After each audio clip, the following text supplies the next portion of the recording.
নমস্কার, আমার সকল প্রিয় বন্ধুদের নতুন একটা ব্লগে ওয়েলকাম। আশা করছি সবাই অনেক ভালো আছে, সুস্থ আছো। আমিও ভালো আছি। আমার এই ভিডিওটি যে সকল বন্ধুরা দেখছো সবাইকে অনেক ধন্যবাদ আর ভালোবাসা জানিয়ে আজকের একটা নতুন ব্লগ শুরু করছি। এখন বাজে সকাল 10টা। তো 10টার সময় গাছে জল দিচ্ছি, দেখতেই পাচ্ছ। আর কয়েকদিন ধরে বৃষ্টি হচ্ছে না। আর আমি সেইভাবে না ঠিকমতো মেয়ের এই নাচের প্রোগ্রাম পড়ে একদম টাইম পাচ্ছি না। বাইরে ঝাড়ু লাগাতে এসে দেখি পুরো গাছগুলো না শুকিয়ে গেছে। তো ভাবলাম কাজ করতে করতে আগে আমি গাছগুলোকে বাঁচিয়ে নিই। দেখো গাছগুলো না খুব তরতাজা হয়ে উঠেছে, কিন্তু এই 3-4 দিন ঠিক মতো জল দিইনি বলে কেমন একটা যেন পাতাগুলো হলুদ হলুদ হয়ে আসছে। টবের গাছ তো ডেলি দুবেলা, এখন যেহেতু গরম পড়ে গেছে, ডেলি দুবেলা করে কিন্তু জল দিতে হয়। আর আমি কিন্তু সেইভাবে গাছের যত্ন করতে পারি না, হয়তো যত্ন করতে পারলে আরও অনেক ভালো হতো। তো যাই হোক, যেটুকু পারি সেটুকুই কিন্তু যত্ন জল দিয়ে একটু বাঁচিয়ে রাখার চেষ্টা করি। দেখতেই পাচ্ছ জবা ফুল ফুটেছে। জবা ফুল গাছটা না টবের থেকে যখন মাটিতে দিয়েছি অনেকটা বড় হয়েছে। মনে হচ্ছে যেন এটা অনেকটাই বড় হবে আর ঝাঁকড়া হয়ে যাবে। তারপরে ডালিম গাছগুলোই ফল এসছে। হ্যাঁ, আর কারি পাতা গাছ যেটা ছিল সেটা না পুরোটা অনেকটা কেটে দেওয়া হয়েছিল। আর অন টাইমে গাছ কাটলে না বাড়তে চায় না। গাছ ছাঁটার কিন্তু এখন টাইম, মার্চ মাস পড়লে গাছ কিন্তু ছেটে দিতে হয়, কিন্তু আমাদের বাড়ির কাজের জন্য তখন ছাঁটা হয়েছিল। তো ওই জন্য না গাছগুলো এখন আর বাড়ছেই না। টগর গাছটা, শিউলি ফুল গাছ ছিল সেটাও কেটে ফেলা হয়েছে। তো সেই জন্য বাড়ছে না। আর এদিকেও দেখো সাইডেও কিছু গাছ আছে, চাপা ফুল গাছ আছে, তারপরে আরেকটা কি নাম জানি না আর কি আমি। তো সেই সব ফুল গাছগুলো রয়েছে, জল দিয়ে দিচ্ছি। তার সাথে দেখো জামা কাপড় কতগুলো ভিজিয়েছি বলতে, রিশু যেগুলো নাচ করে এসছে কালকে রাত্রে, আজকেও আছে। তো এখন যদি, কারণ প্রচণ্ড ঘেমে যায়, এখন যদি ধুয়ে না দিই তাহলে বিকালে আবার ক্লাস আছে, তখন কিন্তু আমি শুকাবে না। ওই জন্য আগে ভাবলাম জামা কাপড়গুলো ধুয়ে নিই, তারপরে ঘরের যা বাদবাকি কাজগুলো বাকি আছে সেইগুলো কিন্তু আবার করব। তো সারাদিন কিন্তু আমি আমার কাজকর্মই শেয়ার করি। অনেকেই আমাকে বলেছে যে দিদি ভাই তুমি একটু অন্য ধরনের ভিডিও দাও, তাহলে কিন্তু বেশি ভালো লাগবে। তো তোমরা বলো যে কী ধরনের ভিডিও দেখতে চাও। দেখো আমি তো ডেলি লাইফস্টাইল করি, আমার যা ডেলি সকাল থেকে কাজকর্ম আমি সেটাই তোমাদের সাথে শেয়ার করি। আমার কাছে অন্য কিছু কিন্তু করার মতো নেই, কোনো চ্যালেঞ্জ ভিডিও নেই, সেরকমভাবে আমি কুকিং পারি না। তো সেই জন্য আমি কি বলো তো, আমার লাইফস্টাইলটাই তোমাদের সাথে তুলে ধরেছি। আমি রিশুকে নিয়ে সারাদিন কি করি সেটাই কিন্তু তোমাদের সাথে তুলে ধরেছি। তো চলো, যাই হোক, অনেকের ভালো লাগে, অনেকের ভালো লাগে না, কিন্তু এখন আমার ভালো লাগে। কিন্তু এখন আর সেইভাবে আমি টাইম দিতে পারছি না। একটা টাইম ছিল যখন আমি নতুন নতুন ইউটিউব খুলেছিলাম আর কি, ইউটিউব চ্যানেলটা, তখন একটা নেশা হয়ে গেছিলো যে আমাকে ব্লগ দিতে হবে, অনেকে দেখে। কিন্তু কি বলো তো, টাইমের সাথে সাথে না সব কিছুই চেঞ্জ হয়ে যায়। এখন আর আমার সেইভাবে টাইম হয়ে ওঠে না ব্লগ দেওয়ার। যেদিন পারি আমি সেদিনই দিই, চেষ্টা করি দেওয়ার জন্য। তো চলো, এদিকে দেখতে পাচ্ছ পুরো নিস্তব্ধ।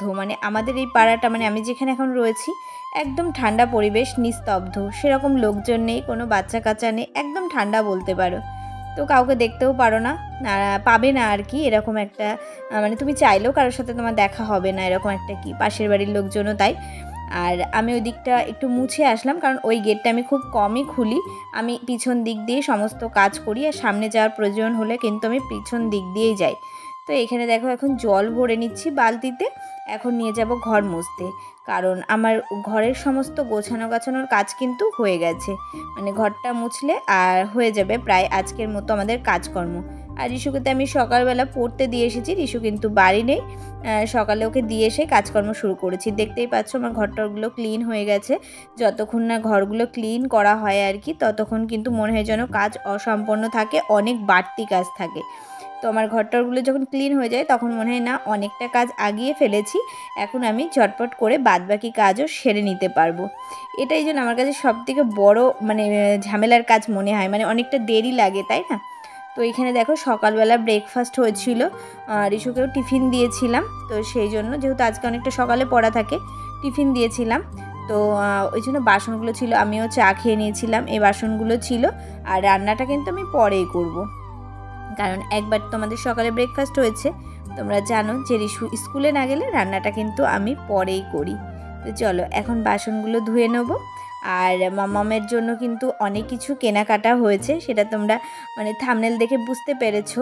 থাম্বনেলে মানে যেহেতু দেওয়া রয়েছে তোমরা বুঝতে পেরেছো, তো অবশ্যই তোমাদের সাথে শেয়ার করব। তো তার জন্য কিন্তু পুরোটাই দেখতে হবে। তো চলো বন্ধুরা, আগে স্নান কমপ্লিট করে আসি। তো আমার স্নান টান কমপ্লিট হয়ে গেছে, এখন চলে এসেছি কিন্তু ফুলগুলো তুলতে। তো এখানে দেখো এক জবা ফুল হয়েছে, মালতী ফুল হয়েছে। তো চলো সব রকম গাছ থেকে একটা একটা করে ফুল নেবো। এখানে দেখো একটা সাদা জবা ফুল হয়েছে। তো আমার টগর ফুল গাছটা আরেকটু বড় হলে কিন্তু তখন একদমই আর পুজো দেওয়ার আর অসুবিধা হবে না, কারণ প্রচুর ফুল হবে। আমি আগে দেখেছি, যখন এখানে আসিনি আর কি, আমি দেখতে আসতাম, প্রচুর টগর ফুল হতো। কিন্তু এই মুহূর্তে গাছটা কেটে দেওয়া হয়েছে, তো সেই জন্য হচ্ছে না। দেখো আকন্দ ফুলও হয়েছে আমার গাছে। তো আকন্দ ফুল এখন যেহেতু পাচ্ছি, তো শিব ঠাকুরের জন্য কিন্তু আর অন্য কিছু লাগছে না। আর এইখানকার আকন্দ ফুল গাছটা দেখো অপূর্ব সুন্দর, প্রচুর ফুল হয়েছে, যেহেতু আমার গাছটা অনেকটা ছোট। আর এই যে ধূত্র ফুল হয়েছে, তো এই ধূত্র ফুল বললাম না, আমার যেদিন লাগে মনে হয় আমি সেদিনকে কিন্তু ছিঁড়ে নিই, কেউ আমাকে বলে না আর কি। আর ওই জন্য আমি চুরি করেই বলতে পারো নিয়ে নিই। ভয় ভয় একটু লাগে যে কি বলবে, তো যাই হোক, কলের পাড়ে আছে ঠাকুরের দেওয়া ফুল, জানি না পাপ করি আর যাই করি, ঠাকুরের জন্য তুলে নিয়েছি। তো চলো, এই কটা গুছিয়ে গাছিয়ে ফুল হয়েছে। আর আমি বাজার থেকে যেগুলো কিনে নিয়ে আসি, মানে একদিন পর একদিন আমি ফুল কিনে নিয়ে আসি, সেটাই আমি দুদিন করি। মানে 10 টাকার ফুল অনেকগুলো এখনও গাঁদা ফুল দেয়, তো সেটা আমার দুদিন হয়ে যায়। তো চলো, এখন কিন্তু আমি ঠাকুর ঘরে যাব। এই দেখো চলে এসেছি, আর বেশ গরম পড়ছে, গরম শুরু হয়ে গেছে। তো চলো আগে ঠাকুরটাকে স্নান করে নিই, তারপরে আসছি। হরে কৃষ্ণ।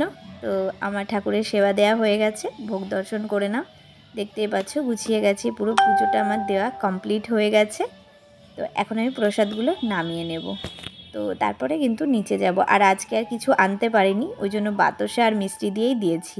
তো এখানে দেখো আমি রান্না বসিয়ে দিয়েছি, আর দেখতে পাচ্ছ মাছ ভাজা বসিয়ে দিয়েছি, তেল গরম হয়ে গেছে, মাছ ছেড়ে দিয়েছি। আর প্রত্যেক দিনের মতো পুজো দিতে যাওয়ার সময় কিন্তু আমি ভাতটা বসিয়ে দিয়ে গেছিলাম। তো পুজো দিতে যেহেতু একটু দেরি হয়, ওই জন্য আমার রান্নাটা মানে ভাতটা হয়ে যায়। তারপরে এসে যা রান্নাবান্না যা করি আর কি, বেশিরভাগ দিনই তো মাছ হয়, মা আর মেয়ের খাওয়া। অনেক সবজি আমি করি না, সেটা তোমরাও জানো, কারণ খাওয়ার লোক নেই। আর মাম্মাম সেইভাবে কিন্তু সবজি খুব যে ভালো খায় তা না, একটু মাছ একটু মাংস না হলে একটু ডিম, মানে এটা হলেই হয়ে যায়। নিরামিষের দিন একটু অসুবিধা হয়ে যায়। তো রুই মাছ ফ্রিজে ছিল, বের করে নিয়েছি। দেখো রুই মাছটা রান্না হয়েছে আলু দিয়ে, মানে একদম সিম্পল জিরে আদা বাটা দিয়ে যে টমেটো দিয়ে যে ঝোলটা হয়, আমি সেটাই করেছি। আর আজকে সব মাছ একবারেই করে ফেলেছি।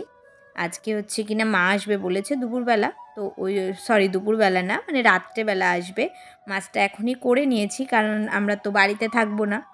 আর রিশুকে নিয়ে আজকেও আমি মানে নাচের প্র্যাকটিসে যাব, তো ওই জন্য একবারে করে নিয়েছি। আর সাথে দেখো করেছি একটু আলু ভাজা পেঁয়াজ দিয়ে। এটা এখন লাগবে না। আর একটুখানি কড়াইতে আলু ছিল, মানে ভাজা আলুটা, আর কালকের একটু ভাত ছিল, এটা আর খাওয়ার টাইম হয়নি। তো সেইটা এখন একটু ভেজে নিচ্ছি, কারণ ফ্রিজে ছিল তো ঠান্ডা হয়ে গেছে। আর আমি না খুব ভাতটা খুব একটা নষ্ট করি না, আর আমি এটা পছন্দও করি না। তো এই অল্প একটু ভাত একটু আমি মানে ভেজে গরম করে নিলাম। আর সাথে দেখতে পাচ্ছ দুপুরবেলা পরোটা করছি, ভাবছো এর সাথে আবার পরোটাও খাবো? না, একেবারেই না।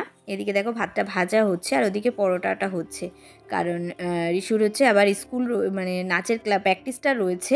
তো ওই জন্য টিফিন নিয়ে যাব, কারণ একটু আমরা তো তাড়াতাড়ি বেরিয়ে যাই, তো টিফিনটা না নিয়ে গেলে প্রচণ্ড খিদে পেয়ে যায়। তো আজকে ভেবেছি পরোটাই করছি। আর দেখো পরোটায় তেল দিইনি, মানে বেলার সময় যদি তেল দেওয়া হয় বেশি করে, ভাজার সময় যদি এমনি এরকম রুটির মতো সেঁকে সেঁকে মানে ফুলিয়ে নেওয়া হয়, পরোটাটা নরমও থাকে আর তেলটাও না বোঝা যায় না। আর তেলের জিনিস মানে রিশু কিন্তু পরোটা লুচি খেতে ভালোবাসে, তবে অতিরিক্ত আর সব সময় না। যেহেতু প্রত্যেক দিনই টিফিন নিয়ে যাচ্ছি, কোনো দিন চাউমিন, কোনো দিন পরোটা, কোনো দিন ম্যাগি, কোনো দিন রুটি, তো ওই জন্য তেল ছাড়াই মানে চেষ্টা করছি এই গরমে আর কি। গরম পড়ে গেছে হট করে, যেহেতু প্রোগ্রামেরও প্র্যাকটিস রয়েছে, যাতে শরীরটা খারাপ না হয়ে যায় সেদিকেও ধ্যান রাখতে হয়। তো একে একে 3-4টে পরোটা ভেজে নেব, যেহেতু অনেকেই থাকে, তো সবাই সবাইকে টিফিন দিয়েই খায়, তো ওই জন্য একটু বেশি করেই করে নিয়ে যাই। তো চলো পরোটাগুলো ভেজে নিয়েই কিন্তু যাব মাম্মামকে আনতে।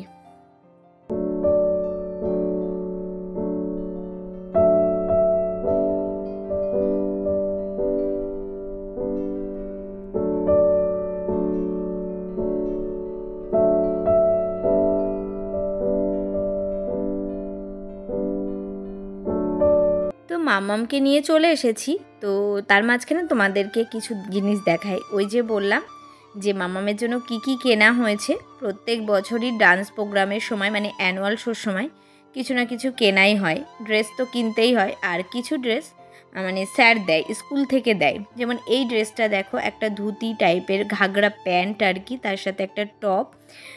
যেহেতু এই নাচটার জন্য মানে যে নাচটা করবে আর কি তার জন্য দিয়েছে, মানে এটা স্কুল থেকে দিয়েছে। আর ব্লাউজটা কিনেছি।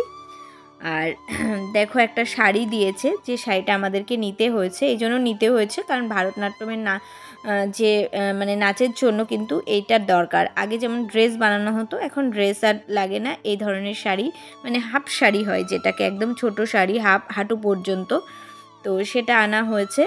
আর তার সাথে দেখো ভারতনাট্যমের জুয়েলারি দিয়েছে।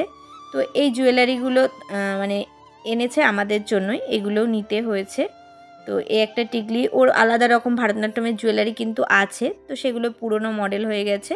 এখন নতুনত্ব আর কি অনেক কিছু দিয়েছে সেই জন্য। তারপরে ফুলের মালা, মানে প্রত্যেক বছরই অ্যানুয়াল শোটা খুব ধুমধারাক্কাভাবে হয় আর কি। মানে তোমরা অবশ্যই দেখবে, আর দেখলে বুঝতে পারবে যে এটা কি ধরনের মানে ধামাকাদার যাকে বলে আর কি। তো আমরাও ভীষণ মজা পাই, আনন্দ করি, আর মেয়েরাও খুব এক্সাইটেড এই অ্যানুয়াল শোর জন্য প্রত্যেক বছর। তো এই দেখো ফুলের মালাটা না খোপাই দিয়ে আমিও দেখছিলাম যে বিয়ে বাড়িটারই এই মালাটা দিয়ে যেতে পারবো কি না। তো চলো আগে খাওয়া দাওয়া করে নিই, কারণ টাইম হয়ে যাচ্ছে।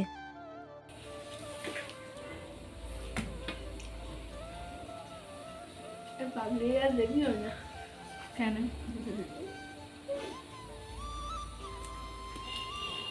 তো এই দেখো খেতে বসে গেছি, বলছে পাগলি রাত দেখিও না, সারাদিনের টাইম নেই। এই দেখো মানে স্নান করে তো মাথাটা আঁচড়ায় না, তোমরা সবাই ভালোভাবে জানো।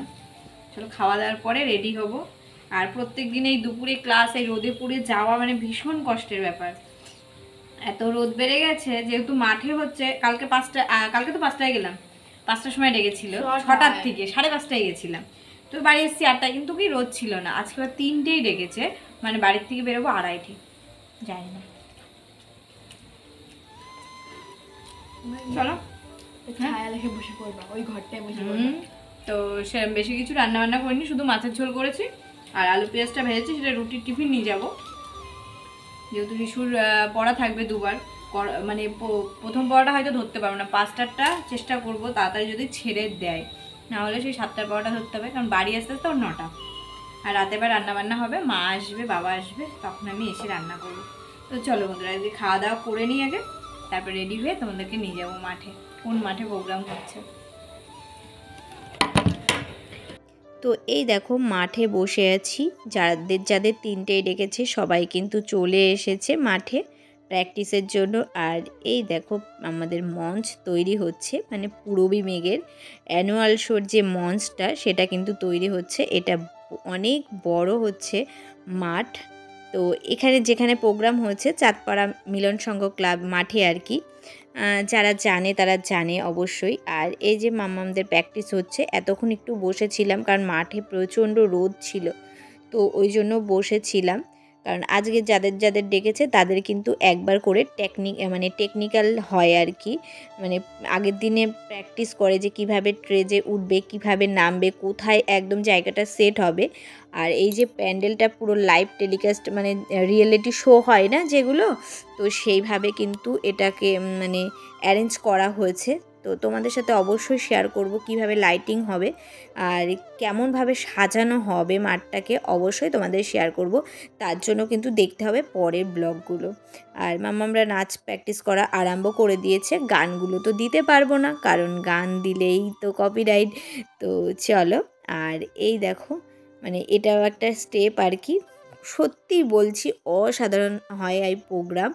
তো যাই হোক, আমাদেরও খুব আশার একটা জায়গা যে অ্যানুয়াল শো একটা অনেক বড় একটা স্টেজ কিন্তু, যে মেয়েরা পায় আর কি এই ধরনের প্রোগ্রাম করতে, স্যার করায় আর কি। এখন তৈরি হচ্ছিল নৃসিংহদেবের যে নৃত্যনাট্যটা হবে সেইটা। তো চলো বন্ধুরা, বাড়ি গিয়ে আবার দেখা হচ্ছে।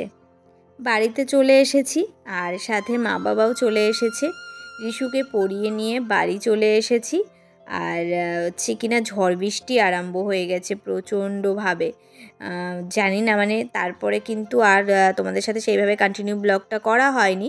আর এখানে রাত্রে করেছি দেখো ডাল, ডিম ভাজা, যেহেতু মাছের ঝোল আছে একটু আলু সিদ্ধ দিয়েছি, তো এই দিয়ে রাতের ডিনার। আর সেইভাবে মা বাবাও এসে গেছে কিন্তু ক্যামেরার সামনে আসে না। তো চলো বন্ধুরা, আজকে প্রচণ্ড ক্লান্ত হয়ে গেছি, তো দেখা হচ্ছে নেক্সট ব্লগে। টাটা।